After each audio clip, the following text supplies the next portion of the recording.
El sistema de YouTube. Hebreos capítulo 9, versículo 14, leemos en el nombre del Padre, del Hijo y del Espíritu Santo. Si esto es así, cuanto más la sangre de Cristo, quien por medio del Espíritu eterno se ofreció sin mancha a Dios, purificará nuestra conciencia de las obras que conducen a la muerte, a fin de que sirvamos al Dios viviente. Palabra de Dios. Amado Señor, oramos para que esta mañana tu palabra corra y sea glorificada en la iglesia, que penetre hasta lo más profundo de nuestro corazón, transformando nuestras vidas. A aquellos que aún no han creído, Señor, te suplicamos les transformes mediante el establecimiento de tu reino en sus vidas. Pero para aquellos que somos tu iglesia, te suplicamos que transformes radicalmente nuestras vidas, estableciendo tu reino en nosotros y edificando a tu iglesia. Como siervo tuyo te suplico, Señor, guíame para predicar correctamente tu palabra, porque esta palabra se predica hoy para la gloria de nuestro santo Dios, en Jesucristo su Hijo, el Verbo encarnado. Amén y amén. Muy bien, amados hermanos.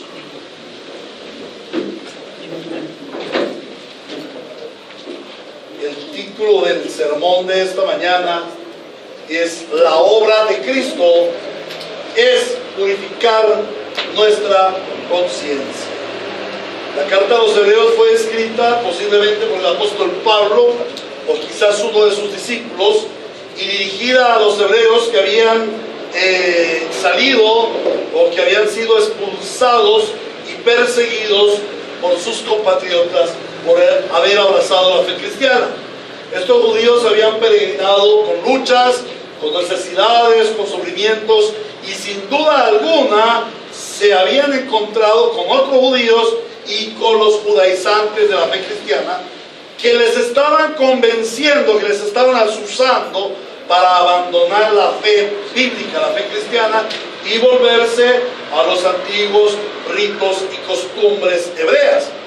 La centralidad de esta carta es conducir a los hebreos, a los judíos de aquella situación, a una fe férrea, a una fe firme, y a estimularles en el conocimiento de nuestro Señor Jesucristo como el cumplimiento de las promesas proféticas del Antiguo Testamento. Por eso Hebreos hace tanta mención al Antiguo Testamento. En el capítulo 8, el autor se refiere a los dos pactos. Les muestra el antiguo pacto en la ley con Moisés en el monte, las tablas, y el nuevo pacto con Cristo en el monte Calvario muriendo en la cruz. Luego, en el capítulo 9 se refiere al culto ordenado por la ley para los judíos, haciéndoles saber que este tipo de culto, este sistema de sacerdocio, de religión, eran solamente sombras, eran tipos que apuntaban a alguien superior, a alguien que había de venir, y ese alguien ahora les será manifestado, ahora les será evidenciado. Ese alguien es Cristo el Señor. El texto que hoy estudiamos comienza diciendo: si esto es así, y esto nos indica que si el sistema sacrificial del antiguo pacto tenía tal alcance en la santificación que era externa para aquellos que se acercaban con fe al tabernáculo. Recuerdan, en el Antiguo Testamento había un tabernáculo y habían gentes que iban con fe a llevar sus sacrificios, y esos sacrificios redundaban en una santificación, en una purificación externa. Esos sacrificios eran hechos con animales imperfectos. Y si esto era efectivo para los judíos, cuánta más eficacia traía el sacrificio del Cordero perfecto.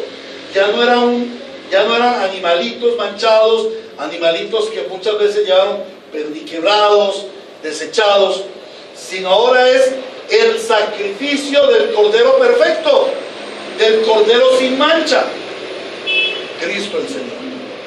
Ahora, ese sacrificio era presentado por un sacerdote perfecto, un sacerdote sin pecado. Todos los sacerdotes que que estuvieron antes de Cristo llevaban pecado y por eso tenían que purificarse, hacer sacrificios por sí mismos. Eso es lo que nos habla Hebreos.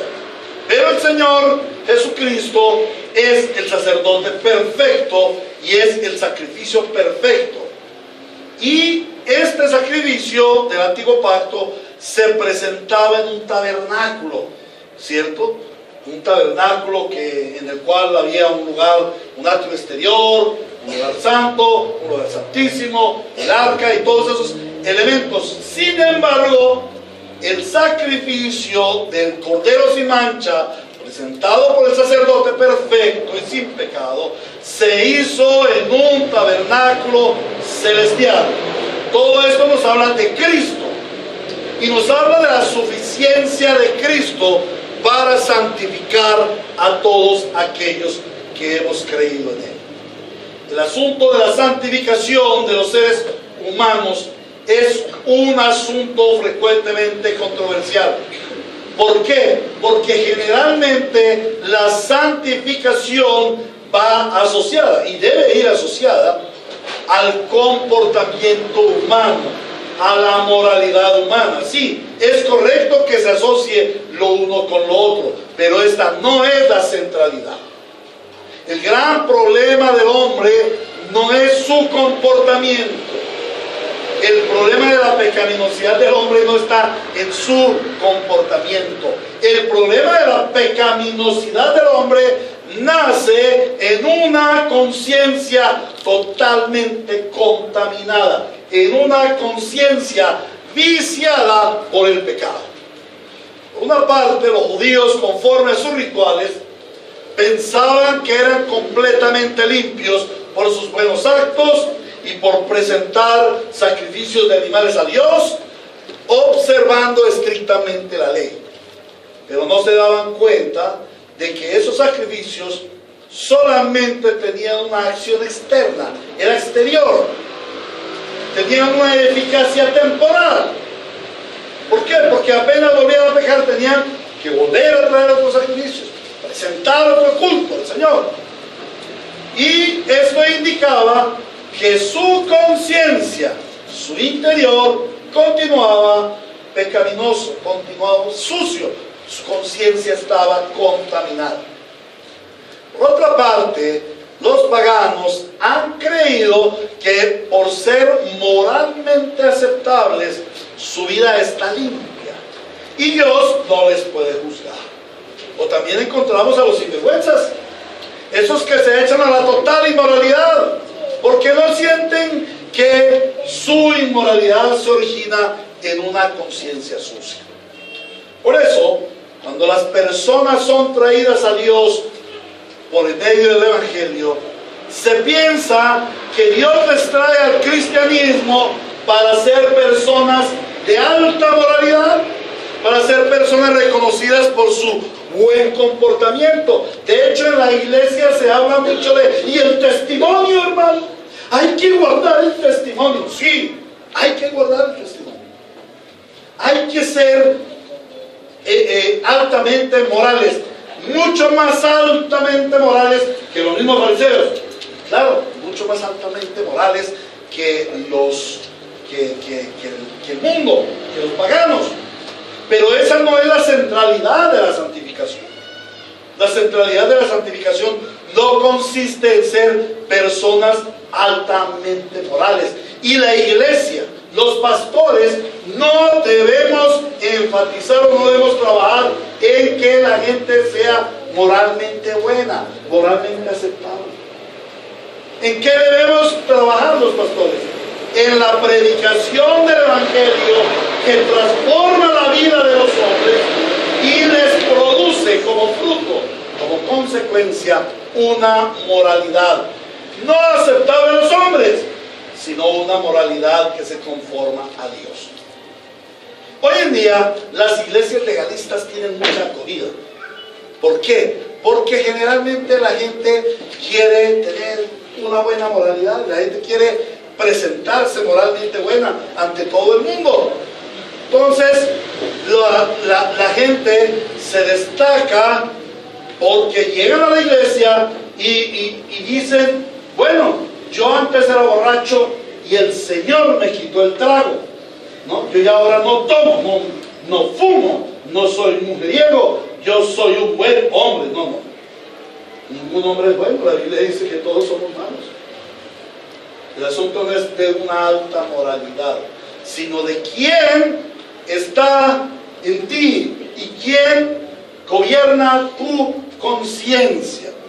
El texto que nos ocupa nos enseña acerca de la purificación de nuestras conciencias solamente mediante Cristo y su objetivo principal. Entonces observaremos los siguientes aspectos del contenido del versículo. Primero, vamos a ver el problema de la conciencia sucia. En segundo, vamos a ver las consecuencias de la conciencia sucia. En tercer lugar, vamos a ver el único medio de limpieza para la conciencia sucia. Y en cuarto lugar, el propósito de Dios para limpiarnos de la conciencia sucia. Miremos pues el primer aspecto del que nos habla el texto: el problema de la conciencia sucia. Dice el Señor: cuanto más la sangre de Cristo, quien por medio del Espíritu Eterno se ofreció sin mancha a Dios. ¿Qué hará el Señor Jesucristo mediante su sangre? Purificará nuestra conciencia. ¿De qué la purificará? De las obras que conducen a la muerte. Cuando el Señor nos dice en su palabra que la sangre de Cristo tiene el propósito de purificar nuestra conciencia, nos está indicando que tu conciencia, mi conciencia, nuestra conciencia está sucia, está impura, está manchada, está viciada por el pecado. Pero surge entonces la pregunta: bueno, hermano, y díganos, enséñanos, ¿qué es eso de la conciencia? ¿Cómo así que la conciencia? ¿Qué es la conciencia? Porque si la conciencia está manchada, ¿qué es la conciencia para que se manche? ¿Será un trapo? ¿Qué será la conciencia? Bueno, para los griegos, la conciencia es el conocimiento inherente al hombre, o sea, dentro del hombre, que lleva al discernimiento, que lleva al juicio de lo que es bueno y de lo que es malo moralmente hablando. Ahora, el diccionario teológico Vine lo define como el conocimiento de sí mismo. Es el testimonio interno mediante el cual llegamos a conocer la voluntad de Dios como el elemento que debe gobernar nuestras vidas. ¿Qué debe gobernar nuestras vidas? ¿Qué debe gobernar nuestras vidas? La voluntad de Dios. La voluntad de Dios debe gobernar tu vida. Tu vida debe estar gobernada bajo la voluntad de Dios, o por la voluntad de Dios. ¿Y cómo sabes si tu vida está gobernada por la voluntad de Dios? Dios te da un testimonio interno. Y ese testimonio interno se llama la conciencia. Por la conciencia llegamos a conocer si estamos o no estamos en la voluntad de Dios. Y no solamente llegamos a conocer, sino que nos conduce a juzgar, a calificar nuestros actos frente a la moralidad de Dios. El diccionario Vine es un diccionario de referencia cristiana, o sea, un diccionario que estudia bajo la luz de la palabra, bajo la lupa de la palabra. Y este diccionario nos habla no de la moralidad del hombre, sino de la misma moralidad de Dios. ¿Cómo va a ser juzgada la moral del hombre? Frente a la moral de Dios. Porque Dios es el único ser moralmente perfecto. Dios es el único ser que no tiene mancha en su moral. Yo les pregunto, yo soy una persona que roba, yo soy un ladrón. Entonces, si a mí me llegan a preguntar sobre el asunto moral del robo, ¿creen ustedes que yo seré una persona imparcial para determinar qué es el robo? Pues claro que no, porque yo soy ladrón. Entonces, como ladrón yo me voy a defender. moralidad va a estar sujeta a mi pecaminosidad. Igual si soy homosexual, borracho, adúltero, drogadicto, lo que sea, siempre voy a defender, va a ser una defensa de mi pecaminosidad, porque mi moral está afectada. Pero la única moral que no está afectada es la moral de Dios. Por esa razón es Dios el dador de la conciencia. Y cuando Dios creó al hombre, puso sobre él la conciencia como una facultad humana para discernir entre el bien y el mal, entre lo correcto y lo incorrecto, entre lo celestial y lo terrenal, entre lo santo y lo profano. Cuando algunas personas leen la Biblia en el Génesis, dicen, es que pobrecito Adán y pobrecita Eva, ellos no tenían conciencia de lo que estaba sucediendo. Falso. Ellos fueron las personas con mayor conciencia en toda la historia de la humanidad, porque sobre ellos fue puesta la conciencia pura de Dios. Ellos tenían un alto nivel de conciencia. ¿Qué sucedió? Que vino el pecado y contaminó esa conciencia. Siendo la conciencia uno de los aspectos de nuestra semejanza con Dios, esta conciencia prueba que nosotros somos responsables por nuestros pecados ante nuestro Señor en su tribunal.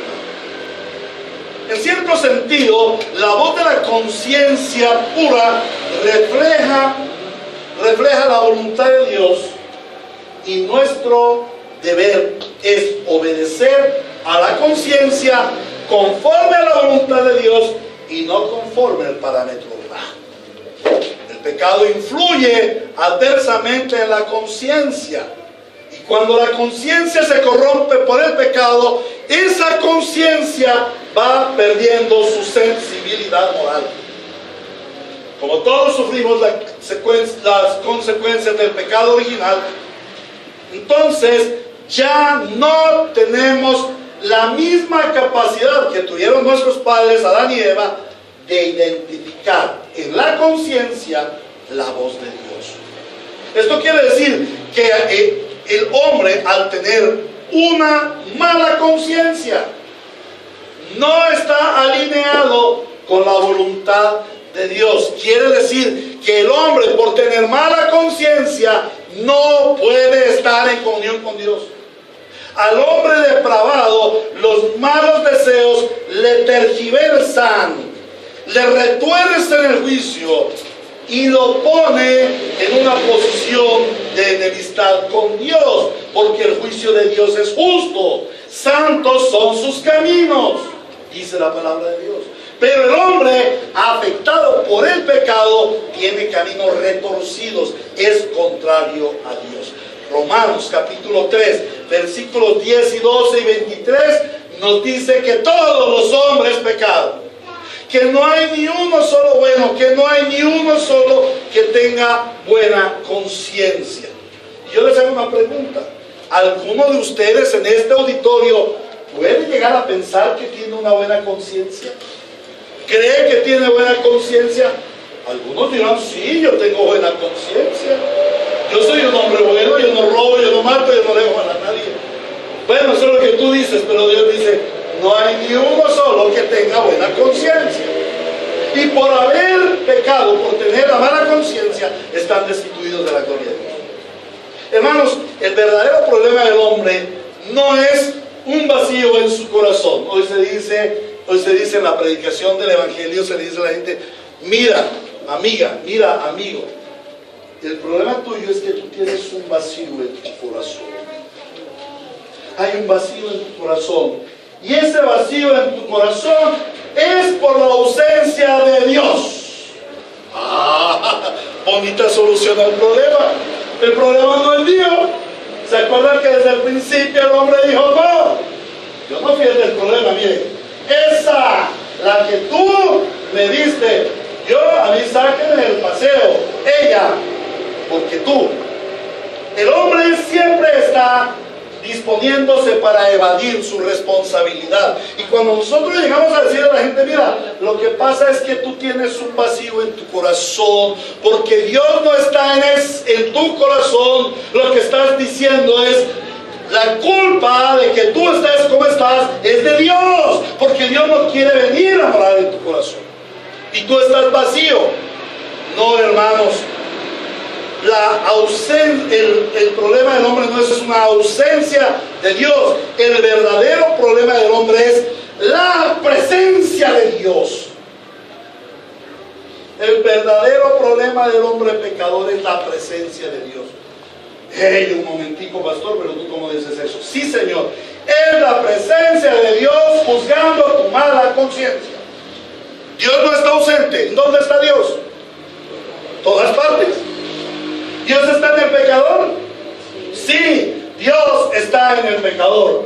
Claro, hermano, Dios está en el pecador porque Dios ama al pecador falso.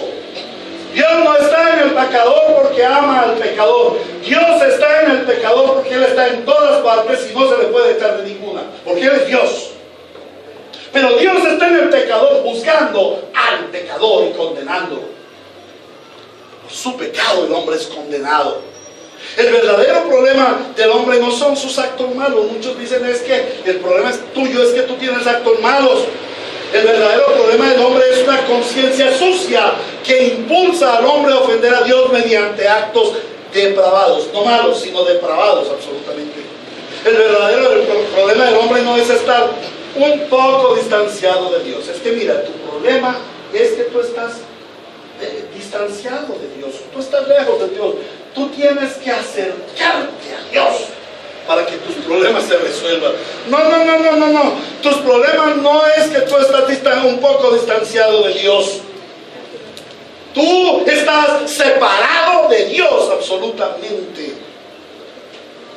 Algunas personas dicen, es que tus problemas son tus debilidades. Es que tú tienes la debilidad del trago. Es que tú tienes la debilidad de las mujeres. Es que tú tienes la debilidad de las drogas. No, esa no es ninguna debilidad. Es pecado. Y al pecado hay que llamarlo por su nombre. Mientras tú no trates al pecado por su nombre, el pecado va a permanecer ahí. Supongamos que si tú estás enfermo y vas al médico, hace 15 días tienes un fuerte dolor de cabeza. Y entonces tú vas al médico, el médico te pasa por análisis y el médico descubre un terrible tumor cerebral.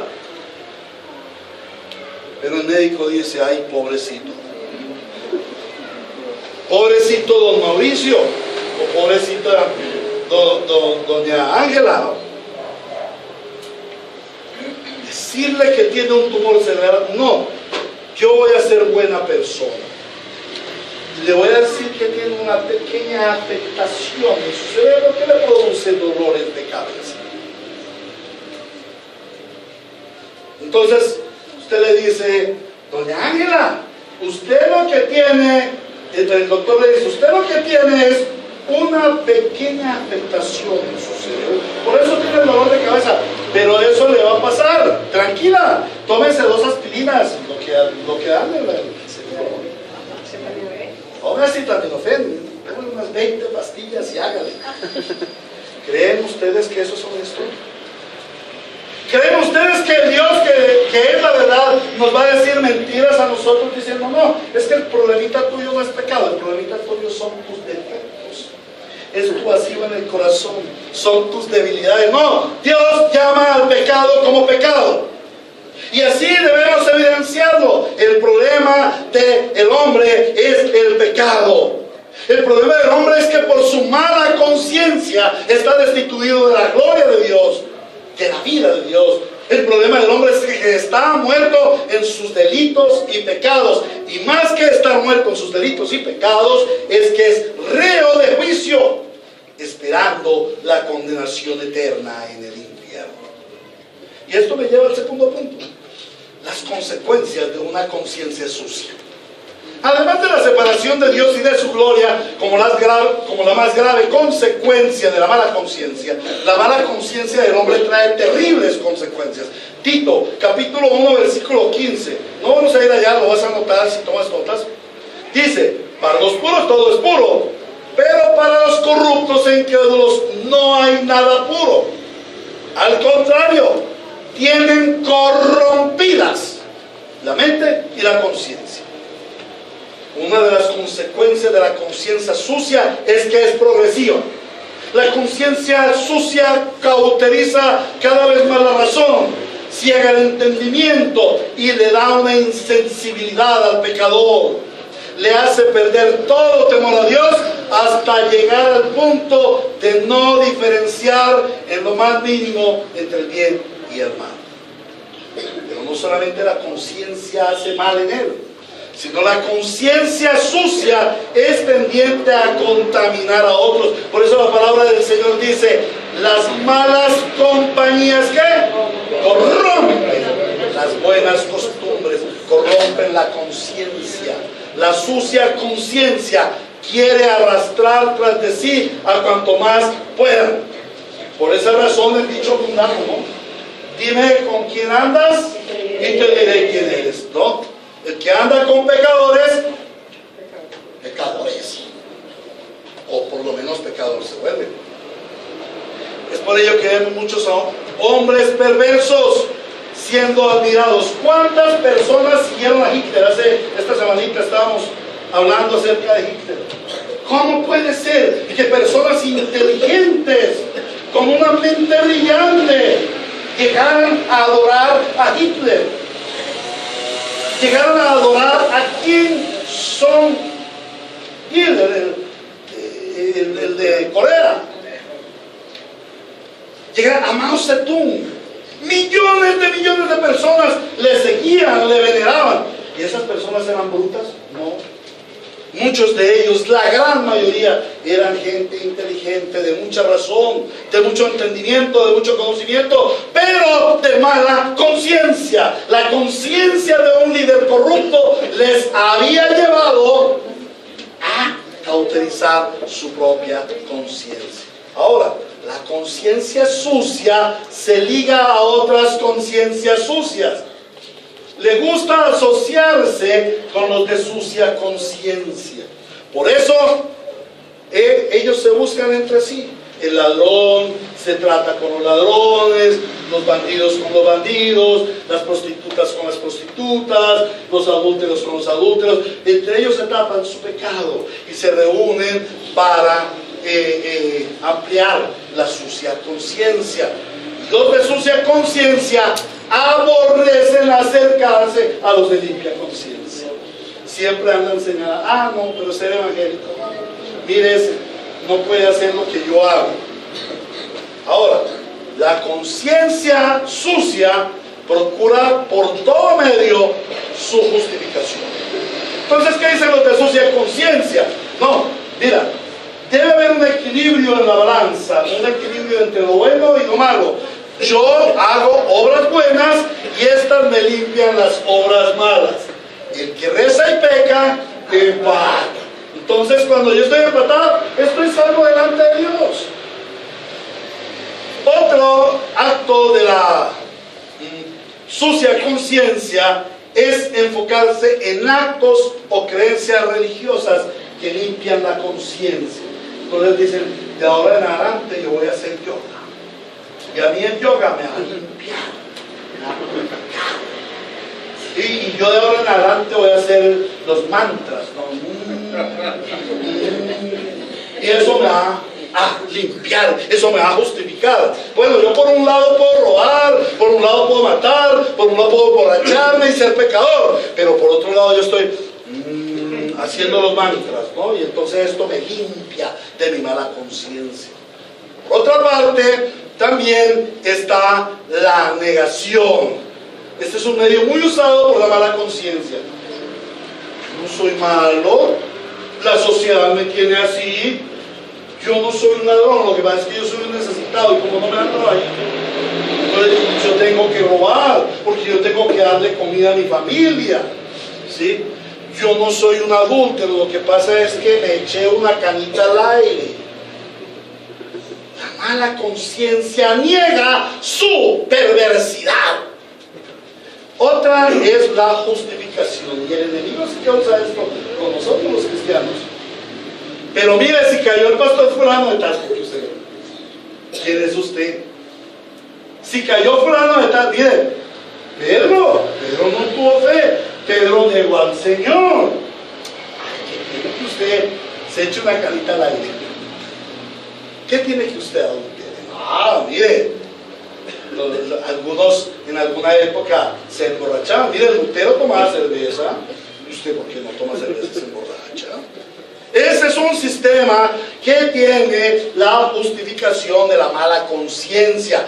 Toma los actos malos o ejemplos que le dan las personas de buena conciencia y dicen, yo hago esto porque los otros hicieron.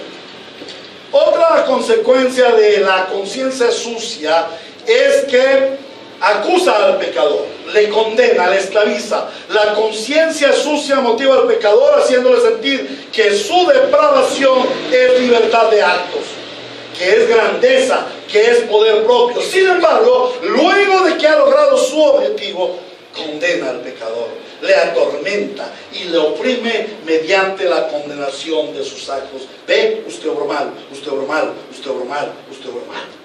Pero primero le dice, obre mal, no, eso no tiene nada, eso no hay problema, obre mal, obre mal. Y después le condena. ¿Se acuerdan ustedes de una propagandita que hay ahora en la televisión de una muchacha ¿cómo se llama? Donde toman Coca-Cola y ella coge el vaso y se queda ahí. Y le dice la persona, sí, eso le va a pasar a usted por tener sexo sin condón. Porque el sexo sin condón le lleva al SIDA. Claro, ¿por qué no pensó antes de ir al sexo sin el permiso de Dios? ¿Cierto? La conciencia sucia le impulsó al sexo reprobado delante de Dios. Y después la conciencia la acusa y le dice, ¿ves? Por tu sexo depravado ahora estás sufriendo SIDA. Esa es la forma como obra la mala conciencia.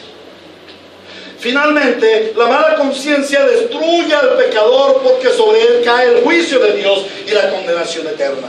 Es por esto que el pecador, el hombre de sucia conciencia, necesita urgentemente ser limpiado.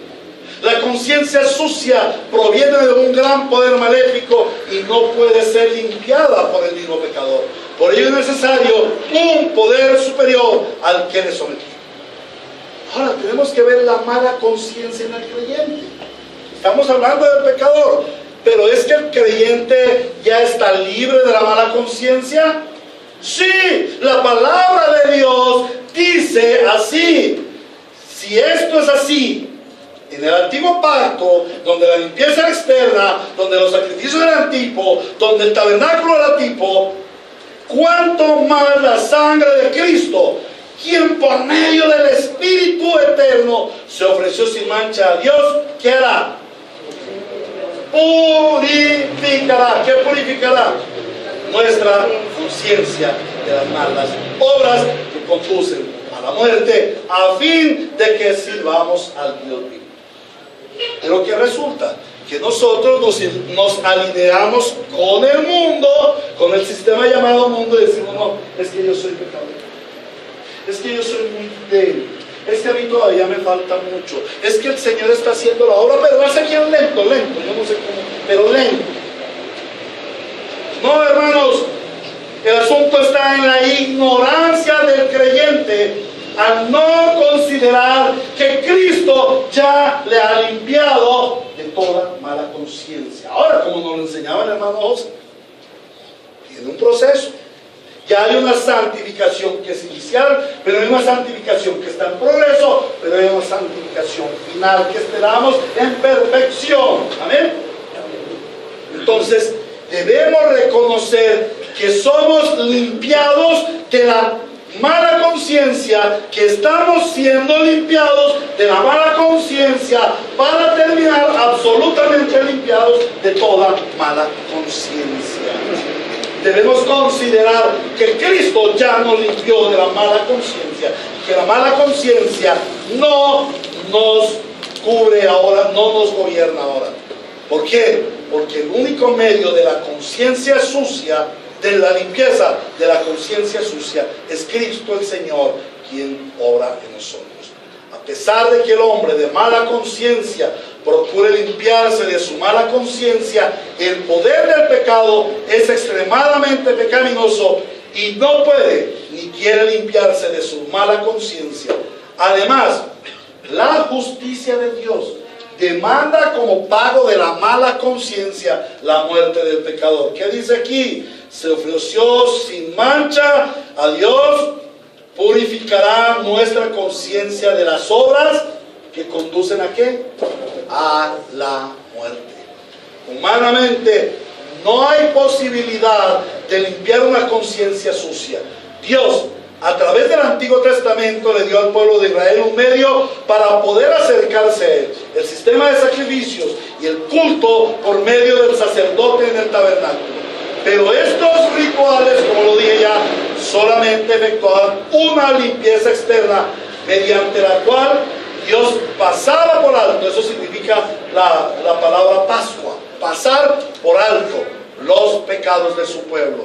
Sin embargo, la conciencia del judío, como lo dije, permanecía sucia. Pero este culto y estos sacrificios anunciaban, prefiguraban, apuntaban al único medio eficaz, el medio que limpia exteriormente al pecador y que le limpia interiormente de su mala conciencia, como dice Juan 1:29, presentando al Señor Jesucristo. He aquí al Cordero de Dios que limpia, no quita. Hay una diferencia entre limpiar, porque yo puedo limpiar aquí y ya limpié el tablero, ¿cierto que sí? En cierta forma lo limpié, ya puedo volver a escribir ahí encima. Pero si yo tomo el borrador y borro bien, quito las letras, quito la tinta. Y esto fue lo que hizo Cristo. Los sacrificios del antiguo pacto limpiaron externamente y Dios podía mirarlos con amor, con gracia y con misericordia. Pero cuando viene Cristo, la sangre de Cristo quita totalmente nuestros pecados. No queda una sola mancha. Aquí este tablero es como yo, todavía tiene mancha. Muchas personas piensan en la obra salvífica de Cristo y consideran que Él murió en la cruz para salvarnos. Y eso está bien, pero no conocen la razón, el por qué Él y solamente era el único medio eficaz de salvación. ¿Por qué tenía que ser Cristo y no un ángel? ¿Por qué tenía que ser Cristo y no David o Moisés o cualquiera de los hombres buenos del Antiguo Testamento? No hay ni uno. La justicia de Dios demanda la muerte del pecador como pago por su pecado. Esto implica que todo hombre debe morir para pagar la deuda de su mala conciencia. Sin embargo, la obra de Cristo es sustitutiva.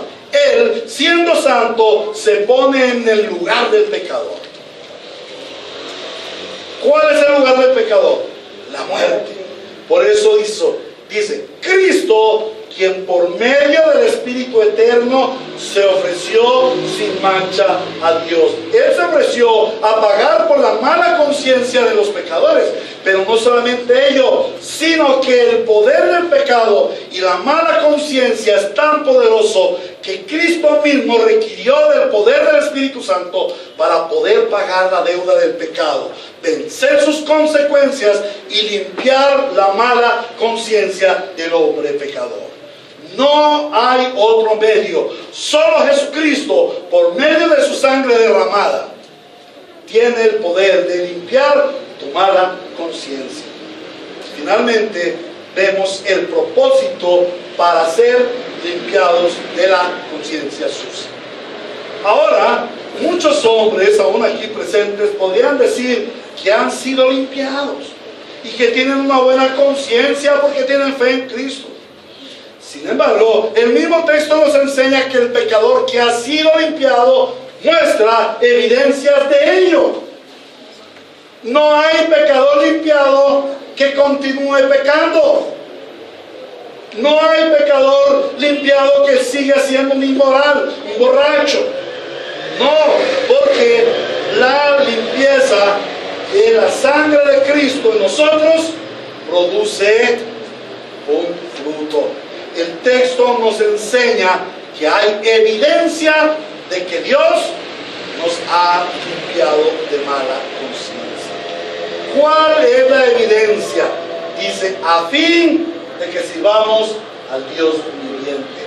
El hecho de ser limpiados de una mala conciencia tiene un objetivo. ¿Cuál objetivo? Que sirvamos a Dios. ¿Para qué nos limpia Dios de nuestra mala conciencia? Por medio del sacrificio de Cristo. ¿Será quizás para que hagamos buenas obras y entonces seamos reconocidos ante la gente como gente moralmente aceptable? ¿O será acaso que para que prediquemos el Evangelio con una autoridad moral?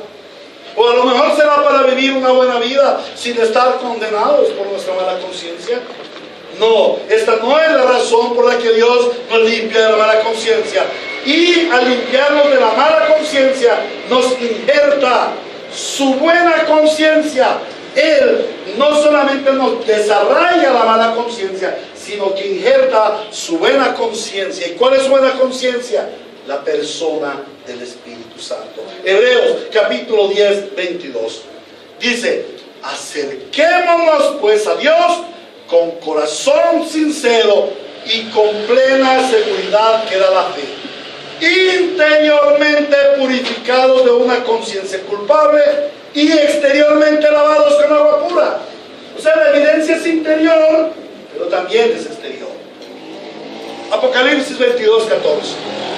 Dichosos los que lavan sus ropas, o sea, los que son lavados de la mala conciencia, para tener derecho al árbol de la vida y para poder entrar por las puertas de la ciudad. Pero afuera se quedarán los perros, los que practican las artes mágicas, o sea, los brujos, los hechiceros, los que consultan brujos, los sortílegos, los que juegan el chance, la lotería, ¿sí? Los que van a donde adivinos. Fuera los perros, los que practican las artes mágicas, los que cometen inmoralidades, la inmoralidad sexual, la inmoralidad de los vicios, de las drogas, del alcohol, todas estas inmoralidades, los asesinos, las que abortan, los padres que pagan para que la mujer aborte. No solucionemos el problema. Aborte, mija, aborte, es un asesino. Los idólatras y los que aman y practican la mentira, los mentirosos, ahí no queda títere con cabeza. Todos estos quedarán por fuera.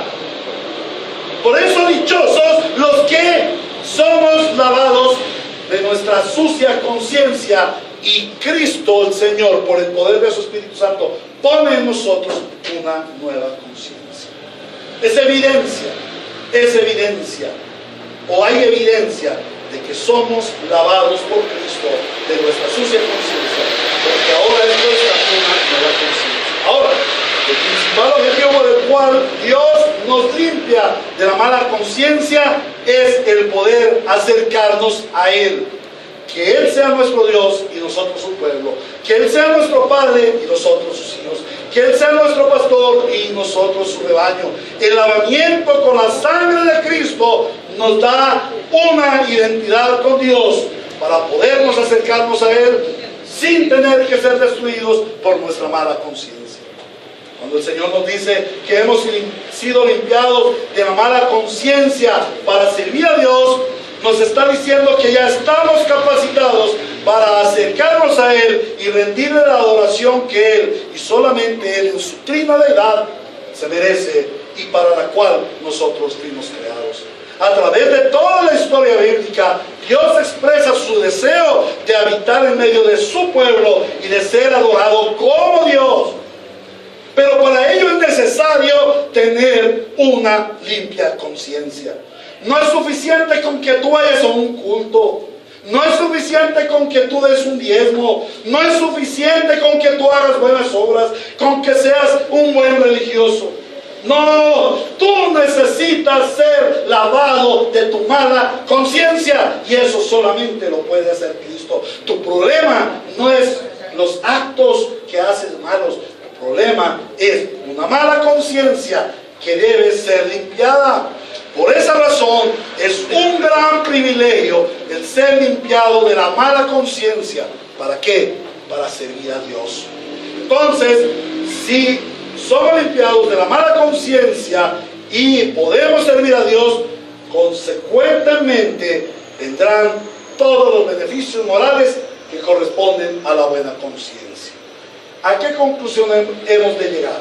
En primer lugar, debemos ver que Dios creó al hombre moralmente bueno y le dotó de una conciencia para juzgar entre lo santo y lo profano, entre lo recto y lo desviado, entre la verdad y la mentira.